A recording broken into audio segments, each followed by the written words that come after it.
fun today? Yes. All right. We're going to talk a little bit about moments of real truth. Not just moments of truth, but moments of real truth. But show of hands, how many of you know what the Moments of Truth program actually is?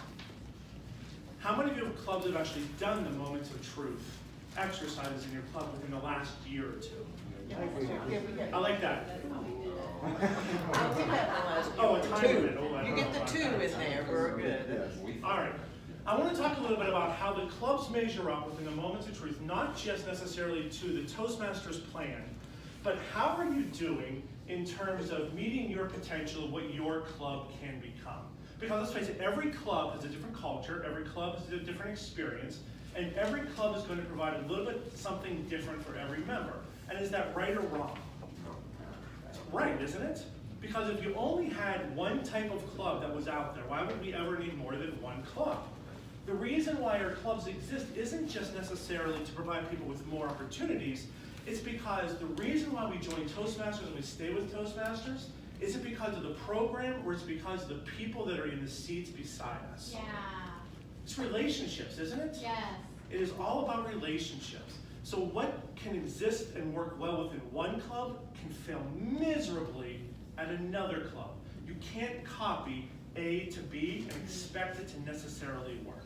Sometimes you're just going to get a blank screen. You're never going to get the same experience. I want to talk a little bit about what that means for every club. Does that sound good? Yes. Sound good? Yeah. Yes. Sound good? Woohoo! All right, very good. I took that from you, right? All right, so first, let's address the elephant in the room. Who is this dude standing up there, and why have I never seen him before? My name is Scott Brown, and I just moved to Fort Wayne, Indiana from Orlando, Florida.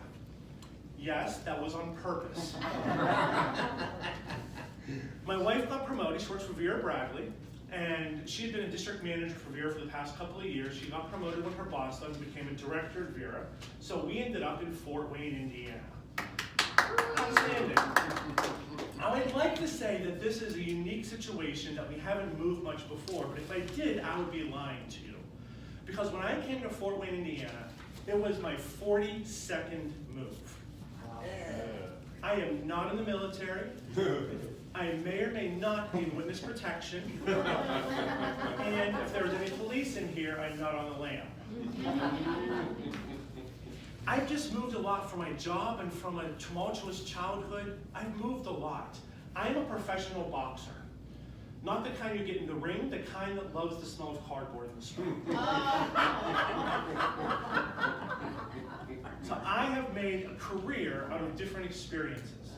And in the past 20 years, once we left Pittsburgh, which is where I'm from, and moved to Florida, I have moved almost 20 times just in the last 20 years. We've moved to Orlando 3 times, we lived in California, and now we're in Fort Wayne, Indiana. And there's one thing that I've learned throughout my Toastmasters journey is that when you walk into a Toastmasters club, I've been in Toastmasters District 84, in District 47, and now in District 11. And there's a shared camaraderie within everybody within Toastmasters. That we're all here for kind of the same reason, aren't we? We want to get better. At some point in our lives, we all looked at ourselves and said, I know where I am now, but I want to get from where I am now to where I'm supposed to be in the future. And we took that step, bridged that gap, and joined the group that can help us get there. That's why we're here, right? So I may not have this breadth of experience within Fort Wayne, but I certainly have 7 years of Toastmasters experience in about 19 different clubs that I've been a member of, not just that I've visited. So I have a breadth of experience, and I just want to kind of share some observations, and maybe we can figure out some things to how do we make Toastmasters here a more vibrant community. Sound like a plan for us? Yeah. Yeah? This is my home club. We're the Articulators in Altamont Springs, Florida. And let me ask you a question. How many of you know why your club exists? How many of you have a specific brand that you know our club exists for this particular reason? Why? So here's the thing with the Articulators. When I joined in 2012, the Articulators was like every other club in Orlando, every other club in Toastmasters. They got together every week. They had breakfast because they were a morning club. They gave some speeches, they talked about leadership, and they went upon their way. There wasn't a why. I got voluntold in the first couple of months that I was there that you need to enter the evaluation contest. You're pretty good. So I did, and I won the club contest. Then I won the area contest. Then I won the division contest. Wow. And I don't know how I did it. I had no idea what I was doing. They kept handing me trophies telling me to go compete somewhere else, so I did. And I made it, and I came in 3rd in district. I placed 3rd in district in evaluations in November after I joined in May. And I kind of looked at that experience, and we started to look at the evaluation, and we realized, what's the one thing that Toastmasters does that no other group does out there? We provide structured feedback so that you get to make new mistakes. Because it gets boring making the same mistakes every day, doesn't it? There's this whole plethora of new mistakes out there just waiting to be explored. So why do we make the same ones? Let's try to make some new ones. And do it in an environment that allows us to fail forward and succeed just by trying something different in the pursuit of growth. We became the club of evaluations. Our mission was to learn while having fun and grow to become who you're supposed to be. That's who we became. And over the course of the years, through evaluations, after I went to South Florida, Jeremy made his way all the way to come in 2nd in district in international speech. I came in 2nd 2 times in table topics. I came in 2nd 2 more times in evaluations. I came in 3rd once in international speech, and I won the district title in evaluations last year. And I didn't just win the evaluation title last year. Jeremy was my best friend in Toastmasters, the one that was my first greeter. And Jeremy is right here. He was the one when I walked in the first day, he said, I see something special in you that I want to help bring out. And I knew that he was struggling to find his voice. So we decided, sitting on the bench in front of Denny's one day, that we were going to invest in each other. I was going to go join a club in a different division so that we could compete and get to the district finals together. And that we were going to help each other along the way, so that as I took a step forward, I could take him. As he took a step forward, he could take me. And it wasn't just a solo endeavor, it was a team sport. When I was sitting at the finals that day, after they gave the speech, who do you think was sitting directly beside me competing for Division D? Jeremy. When they called the 2nd place winner, and they said the 2nd place winner of the 2017 evaluation contest, Jeremy Udell. He leapt higher than any white man has ever jumped. Ran to the front of the stage, and I knew in that point, not only did I know in my mind that I had won, but that we had accomplished what we wanted to do by investing in each other. We had a purpose and a mission and a goal, and we had met it. And when they called my name to win, I didn't see a trophy. What do you think I saw sitting on that stage? Your friend Jeremy. Jeremy. I walked right past the district director with his hand extended. I went right past him and hugged Jeremy. And there's a video of him going. And I went over and hugged Jeremy because it was the greatest thing we had ever done. We did it together. That's who we were as a club. A vibrant club invested in the growth of each other. So how many of you want to have an experience within your clubs that you know why you exist? And that you have a specific reason every week, not just to show up with your friends, but you know what you want to get out of that club. Does that sound like something that you want to do? Yes. How many of you have it today? How many of you could have it today? All of us could have it today, right? There's an opportunity for all of us to grow like that. So the Moments of Truth is a program that Toastmasters creates to help enhance all those touch points and all those opportunities that we have within Toastmasters to build membership. And it starts from when someone first walks in, their first impression, and it takes them through all those touch points to how to get to the very end. And it's a nice program. It's a thoughtful program. But is it a real program? Is it really what happens? Or should we really have the moments of real truth out there and talk about what really happens when we walk in and how we move throughout that process and how we create a culture and a club that doesn't just engage people, but does something particularly well to help them? That's where I think Toastmasters should go. Now, Fort Wayne's changed a little bit, hasn't it? In the past past 10 years, how many of you can say that you know something different in Fort Wayne today than what you saw 10 years ago? Well, tin caps. Everybody, right? The number one thing I hear when I go out and meet people is, man, you're lucky you weren't here 5 years ago. It's so much cooler now. When did I-69 get built? To kind of do the wrap around of the city. Oh, 469? Oh, God, that's been It's been around. 10 years. It's been a while? Yeah. it's When been did a while. downtown get revitalized? That's been Ongoing. It's ongoing, but it's more recent. Yeah. How many of you know of something that is better today in Fort Wayne, is different today in Fort Wayne than what it was 20 years ago?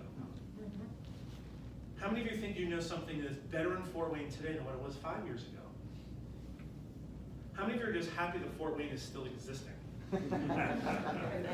I have to say, Fort Wayne is a cool city. Like, I came from Orlando. You were just at Disney. It is not easy to get anywhere in Orlando. No. No. We don't use turn signals because we can't go fast enough to turn. Like, yes, they're optional on Florida cars also. We don't believe in telling you if you're going left or right because, well, that's a need-to-know basis. That's the truth. Fort Wayne is the most polite, warmest, welcoming town that I've ever experienced since I left Pittsburgh. It's fantastic. So if it's different, let me ask you this. How is your club experience different today than what it was 10 years ago? Do you do the same things today than what you did 5 years ago? No. I have to say that as I visited clubs, I don't know if that's going to be the answer you really get. There's a lot of similarities between what we do now and what we did then.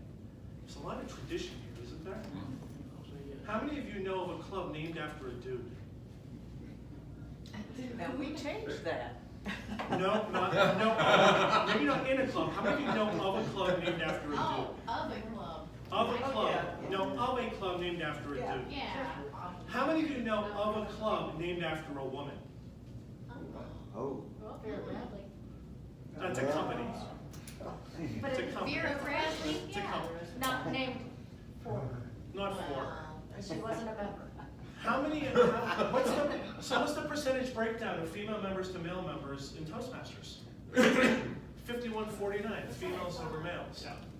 There's no clubs named after females in Fort Wayne, but there's at least 3 named after dudes. How many of those dudes are still alive? Outside of Dave Fricke, how many of you know those dudes? A couple, right? And how many of you know the same things happen in your club today as what happened when Smokey was alive? As what happened when Lyman Lyman was Lyman. alive. Some of the same things we do, we've carried on, haven't we? Right? Has Fort Wayne changed? Has the demographics in Fort Wayne changed over the years? Yes, much. Do you think the next generation of Toastmasters wants the exact same thing their grandparents wanted? No. Their parents wanted? Probably. Do you think we're giving them the same thing as what our parents and their parents and grandparents had? Unless we're changing. How many of you went to Thanksgiving dinner this year? Did any of you realize that the next generation was on their phones and tablets more than they were having conversations?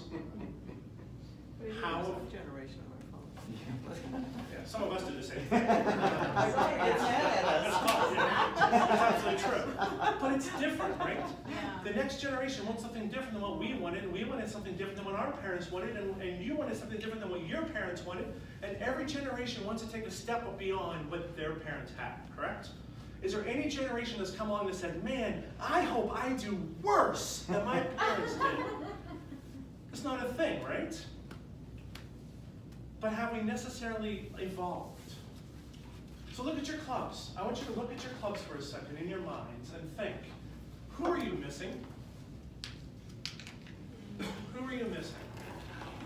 We have Toastmasters that have been around for, how long have you been a Toastmaster? 35 years, did you say? Who? Not me. Me, just a little over 30. Little over 30 years. Little over 30 years. How about you, Doc? Doc, how long have you been a Toastmaster? So around 2001. 2001, okay. How many of you are in like the 20-year range of Toastmasters? 15 to 20 years of Toastmasters?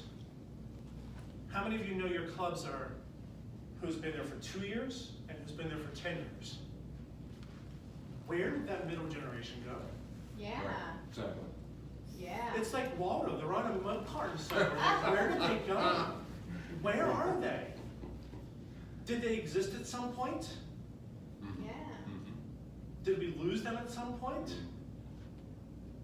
Where are they now in their careers?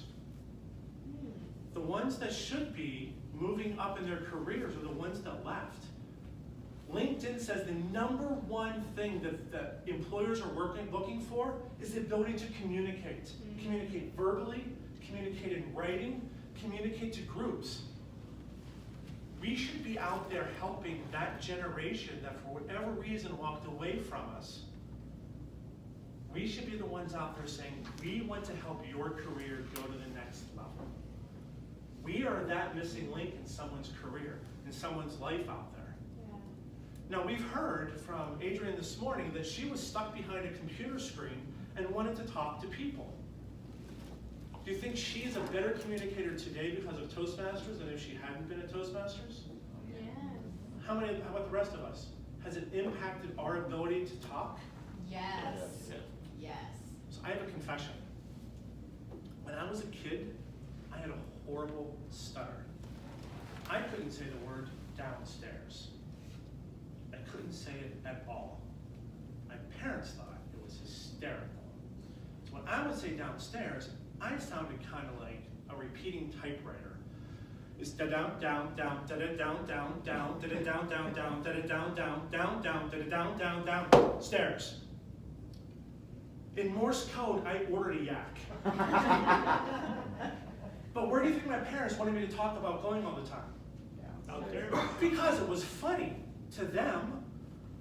I kept that stutter out of college. When I first started doing presentations and had to say the word downstairs, because I worked in a department store on the second floor as an HR director, how well do you think I did?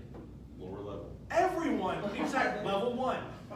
I just numbered them on level 1, on level 2. Well, where is that? It's below us. On the escalator. But I was awful. How many of you can think of a time in your life that you had something similar to that? Yes. Do you know somebody else out there that could benefit from what we do because of that? Yes. How do we help them? How do we reach them? Now, is formality the same thing as structure? Anybody out there have a formal club that talks about Robert's rules? About what? Robert's rules of order? No. Serena's got the blank.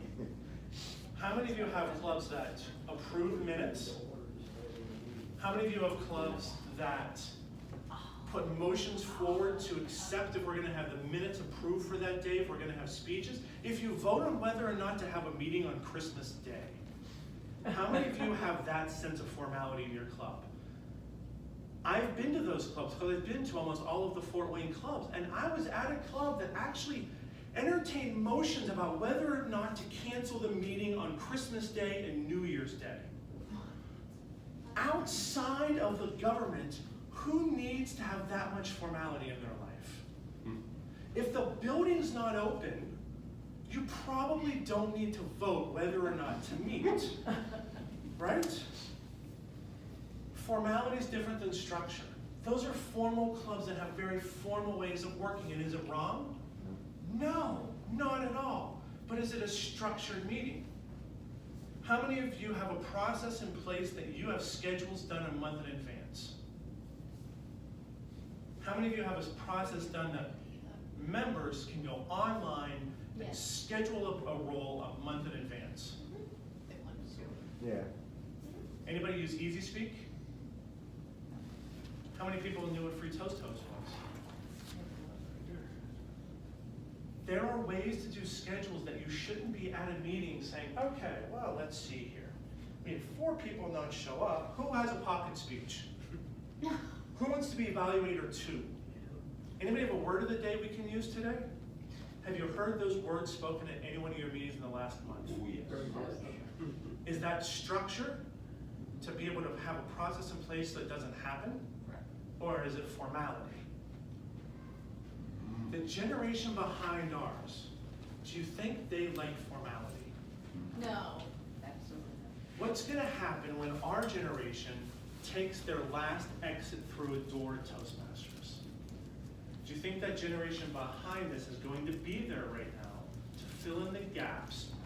Or are they sitting there saying, I don't know what these people are doing, but my boss says I have to come here? There's a difference between the two. Can you have formality and structure? Absolutely. You can have one or the other. They're not independent. They're not dependent upon each other to have. But just because you have one doesn't mean you have both. If you want to be a formal club, fantastic. There is absolutely a place here for formal clubs and formality. But you should also have structure. Your first impression when you have a guest walk in and they're asked to be an evaluator, do you think that gives them the opportunity to say, this is a really good club? No. You're a visitor. Why are you being asked to be an evaluator? An evaluator. Nobody caught on to that, did they? Not a speaker, to be an evaluator. Now, I was a visiting Toastmaster, and I said that up front.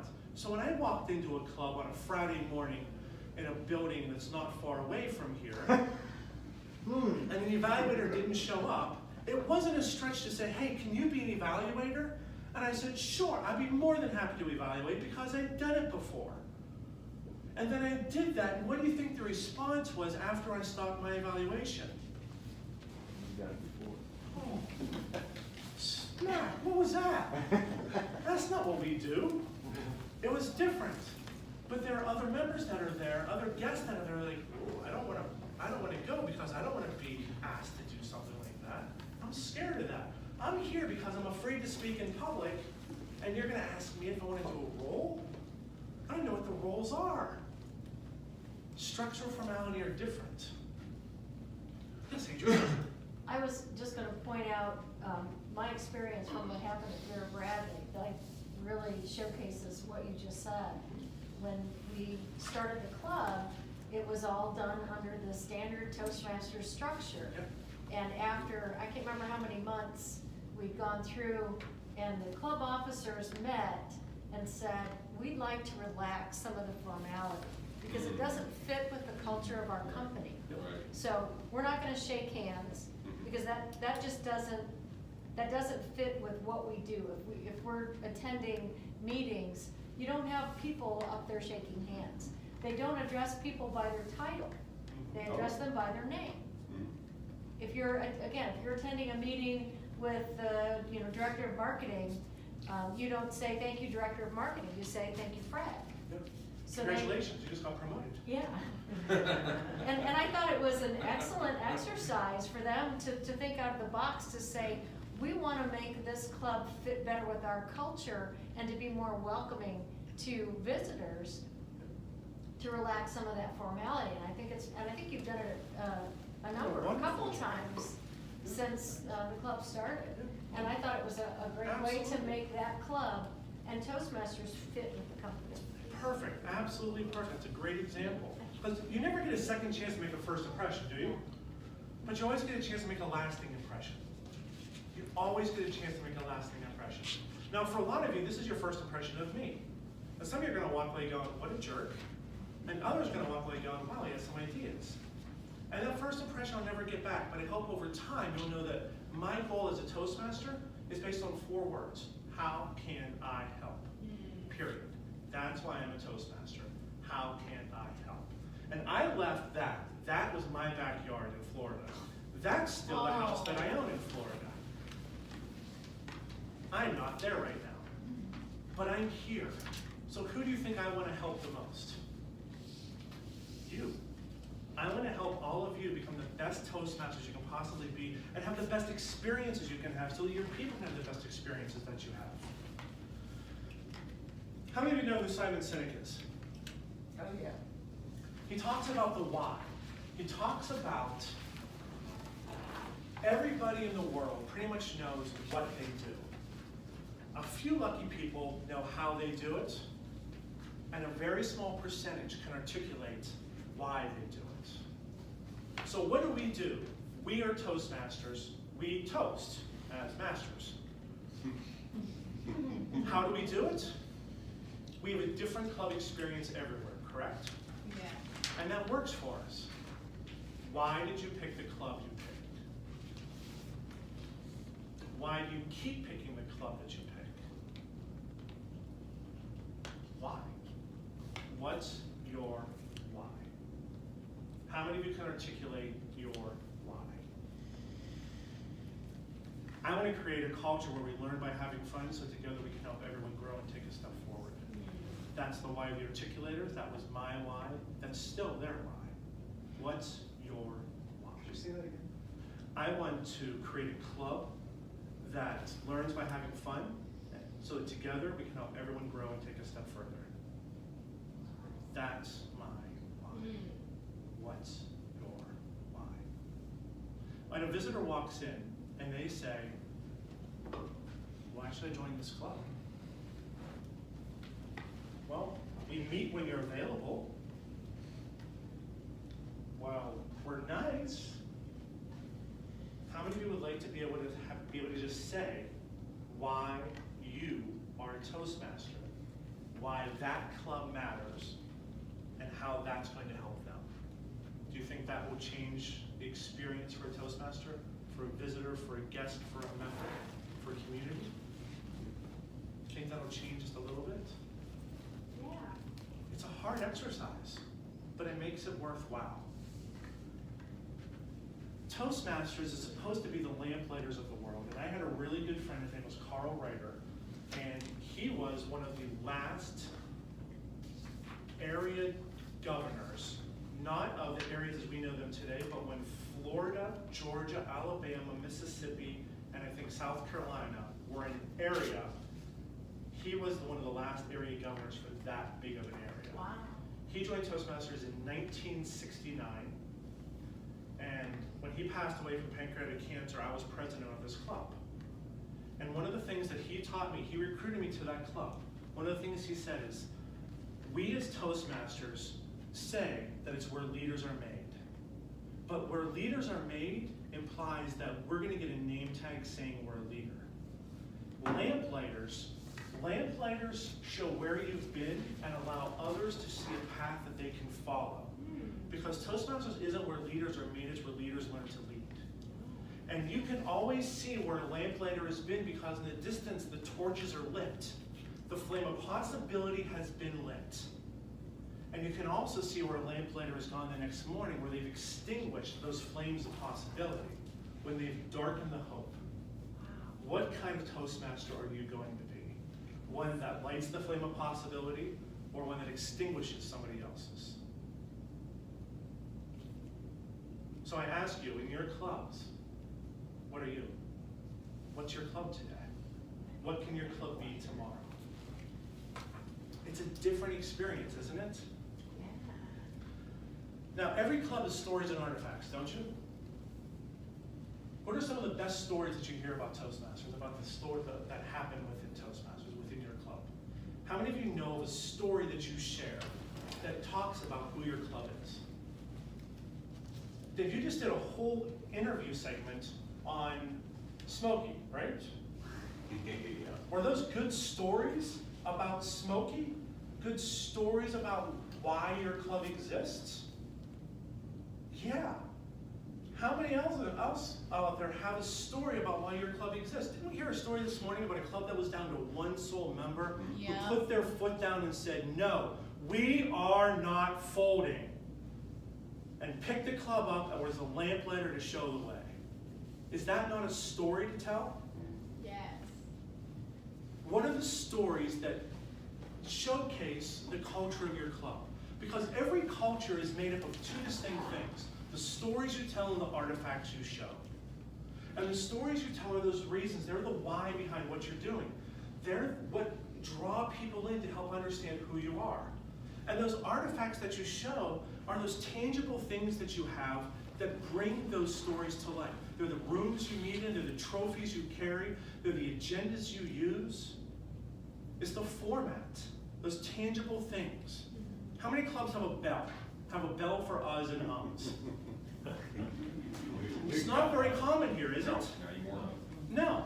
But there's a lot of clubs. I came in Florida, we all had the little waiter's bell, and whenever there was an R, there was a ding. Oh, no. And every time someone dinged, an angel got their wings. And we paid 10 cents. Yes. It was one of the stories that we told. The fact that we are standing here holding trophies, do you think those are artifacts that we showed about how we became the club of evaluations because we wanted to invest in others to help them grow? Do you think that became part of who we were? Our club believed in it so much that a bunch of us branched off and formed the Advanced Club in Northern Orlando. And every year, we hold what we call a tournament that's the Champion of Champions.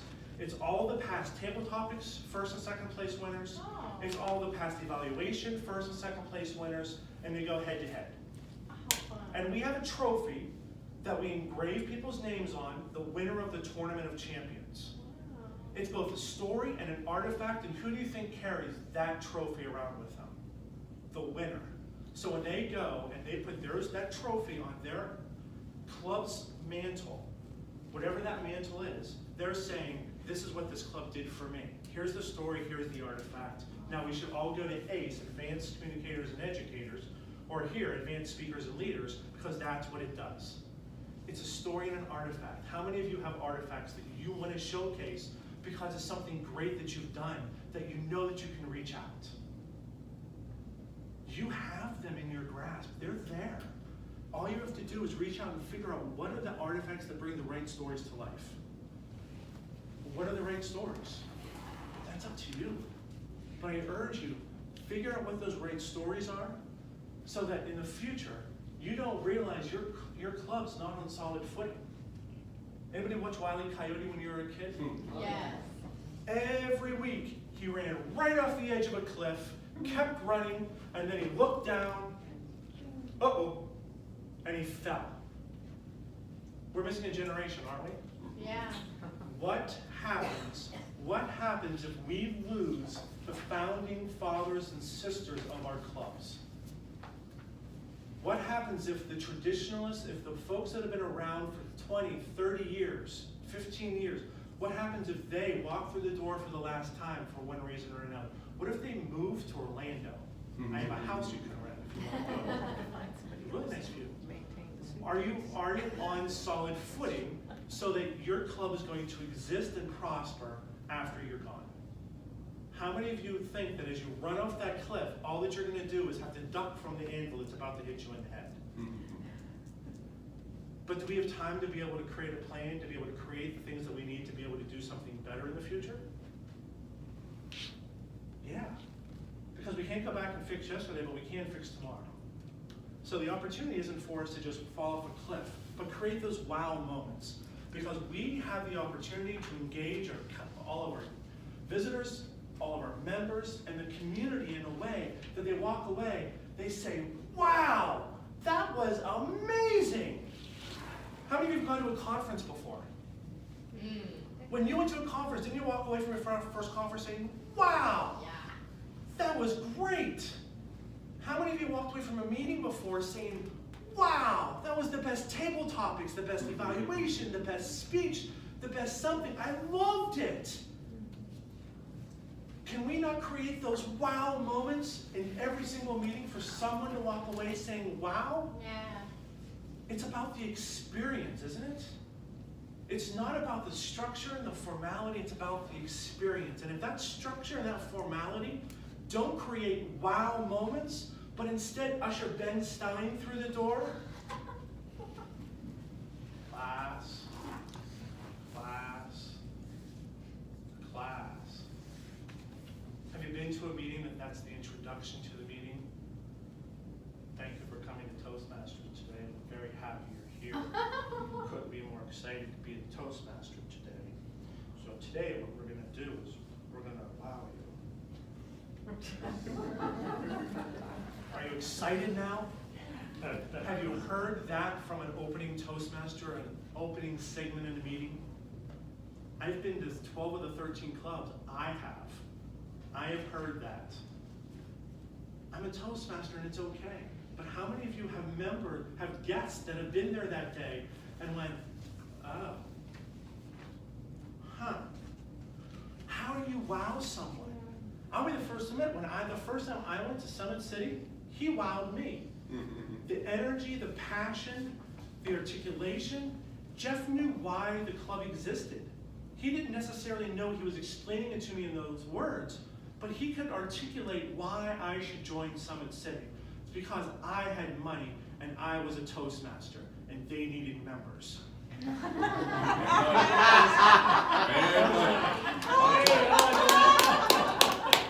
That was not I it at wasn't all. at that meeting. That was not it at all. That was good, that was good. That was not it at all. What he showed me is this is a group of people like the ones you're leaving that we care about each other.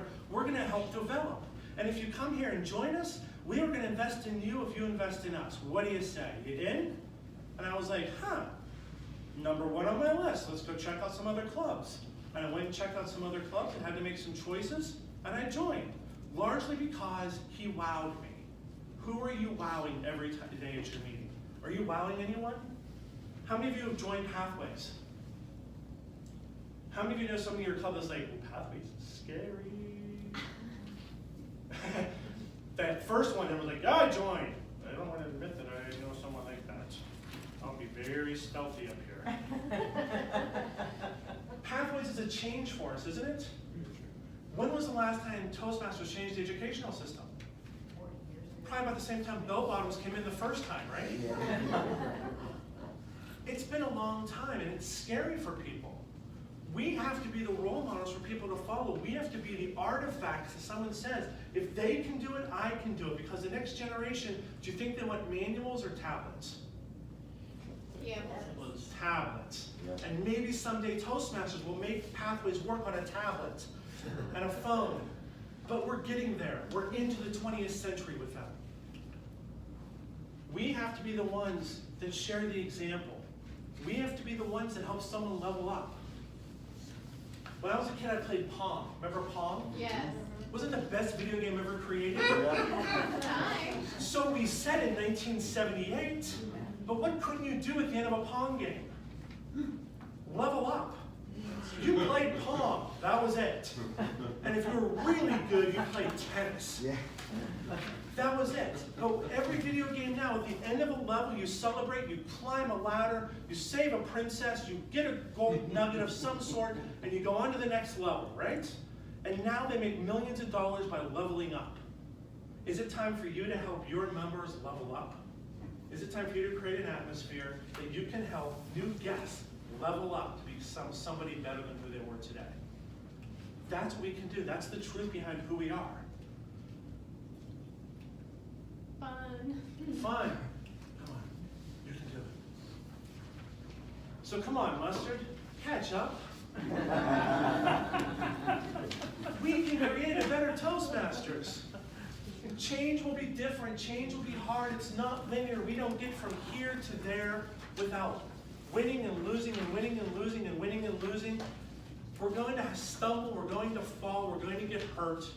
But where's the one place we can learn how to get hurt and fail and it not impact our lives and our careers? Toastmasters. Toastmasters!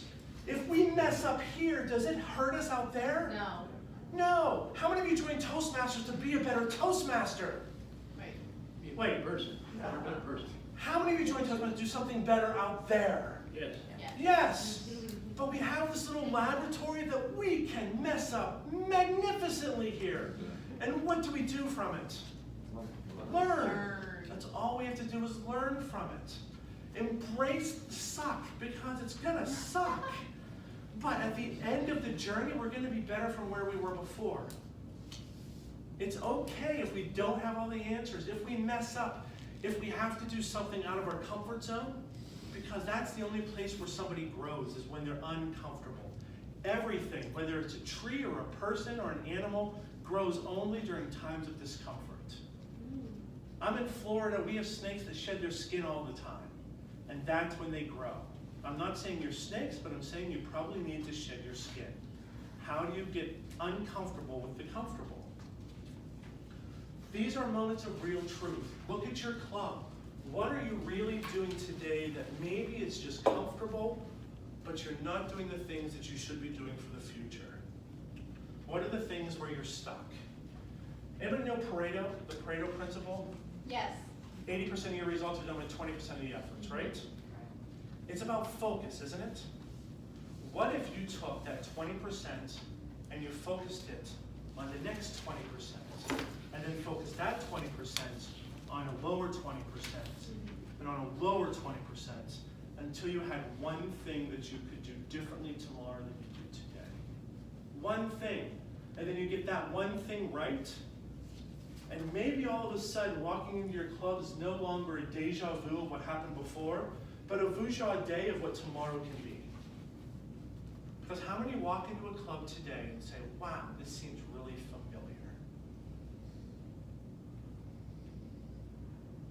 You do the same things on a regular basis.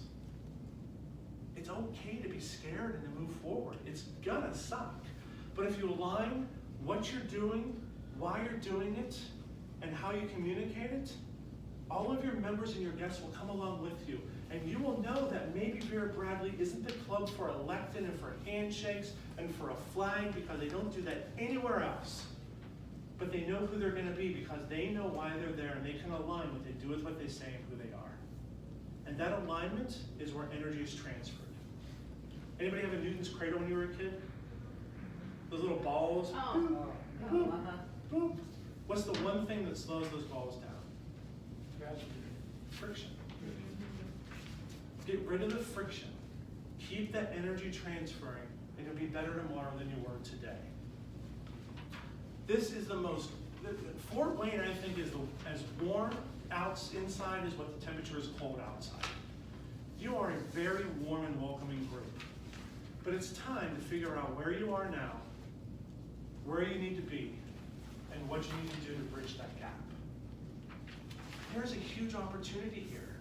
This is a growing city. How many people are moving to Fort Wayne that you talk to in your neighborhoods? When you drive around, you see new communities being developed. You see the housing prices going up because people are moving in and snapping up all the houses.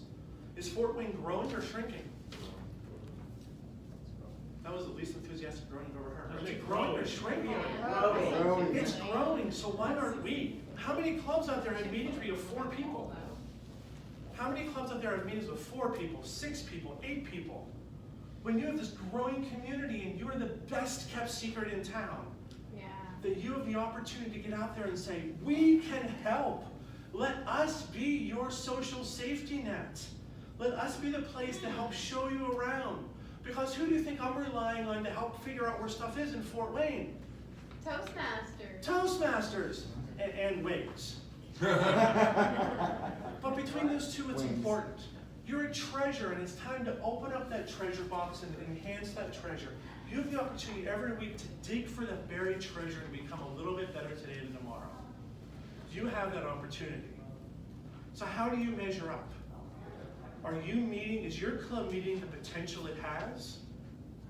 Or are you being restricted by what you were? Now there are clubs out there that are perfectly happy and content to be what they are today.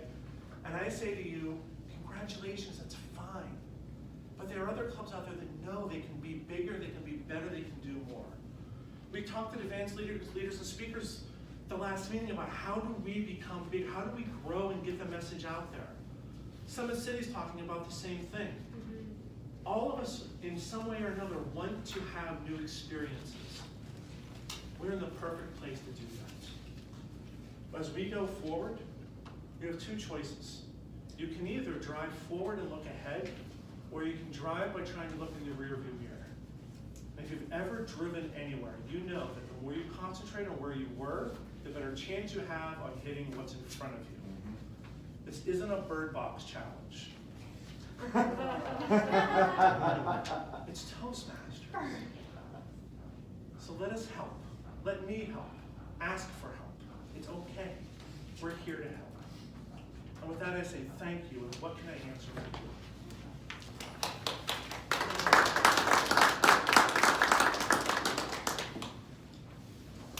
Yes. Did you ever go back and shake you guys' hand? Yes. Yeah, there was a picture of me. I had to take the trophy. I couldn't go up there and not take the trophy. It was like the troll holding the trophy. I had to shake the hand and unlock the magic power and release the trophy. So yes. I felt bad for Bob. I apologize to him. I've heard about the numbers in their clubs from Florida. Can you talk a little bit about those numbers, because they're amazing? Okay, And then maybe just a little something about the keys to okay. getting this one. So there's a couple, so Florida clubs are bigger. I can't sugarcoat that, they're way bigger. We have a philosophy in District 84 that whenever a club hits 20, that's when we say that club is at risk of not being a good club, and we throw all of our resources towards that club to keep them above 20 members. 20 is the floor that we allow clubs to get to. How many clubs here have 20 members? 2. I know one, and maybe there's a second one now. Not many, right? Right. That's our floor is 20 members. Now, my friend Carl, who recruited me, the lamplighter guy, he recruited me to go be president of Winter Park Toastmasters because he saw something bigger in me that he thought I could do more than what I was doing. How many members do you think Winter Park had when I was president? You can't answer this because you know the answer. 20. 74. They're up to 82. It's a leadership conference every Friday morning at 7:30. Oh my gosh. They get 48 to 55 people at every single meeting. And we charge $7 at the door for every single head that walks through those doors. I was gonna say, how does anybody get anything done, speech or? It is basically the National Speakers Association of Orlando, because there's no official Orlando National Speakers Association chapter. The closest one's in Tampa. So they've all come together at Winter Park Toastmasters, and it's a community of public speakers and professional presenters that you're gathered around other people trying to do the same things you are, and maybe you don't go and present, but you invest in the club and you invest in others. Because we learn more ourselves when we help somebody else learn more. Exactly. Teaching is the great catalyst for growth. That was the biggest club that I was at. They're not the biggest club in Orlando. Blue Cross Blue Shield has 164 members. So do you think that the tables are kind of loaded when you do the notable nine? And they pay for all their members too. It's a Blue Cross Blue Shield. It's a corporate club. It's closed, but they pay for everybody. Sure. And they have 4 meeting times every week, so people can go. There are huge clubs there. But I was in an area, so there are about I did the math, there's about 186 or so Toastmasters in Fort Wayne, right around there. We had 120 something in my area in Orlando. Wow. I had, where our club was located in Altamont Springs, if you go up and down Route 436 by 5 miles and go 3 miles either way, we had, I think, 29 clubs in that one little area. It's one of the most densely populated Toastmasters club populations anywhere in the world. And what's the floor we have for membership? 20.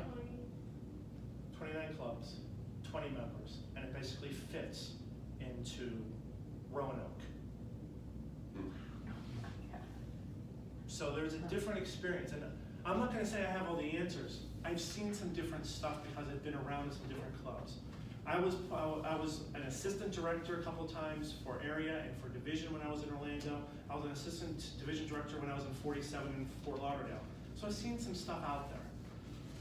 There's different experiences. You can build stuff from the ground. It doesn't mean that who we are today has to be who we are tomorrow.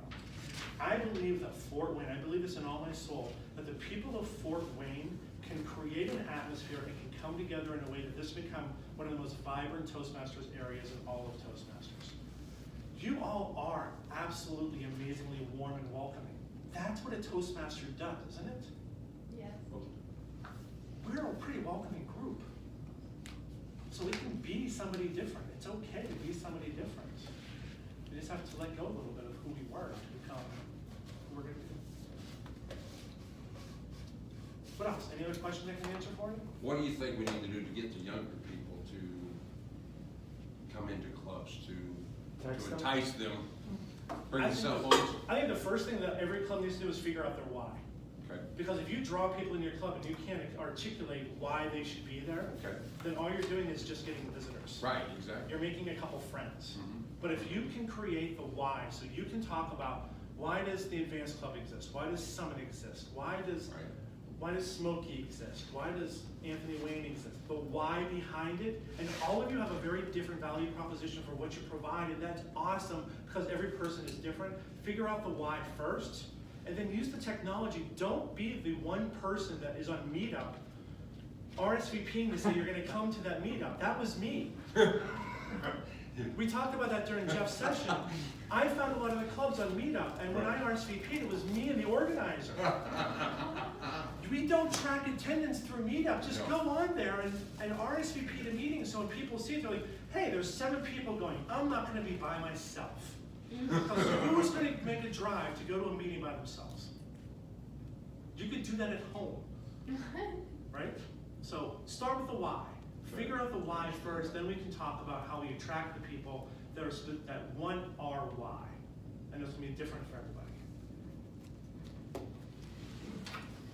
You talked a little bit about your focus was evaluations. Yep. Can you just give us a few key points on evaluations?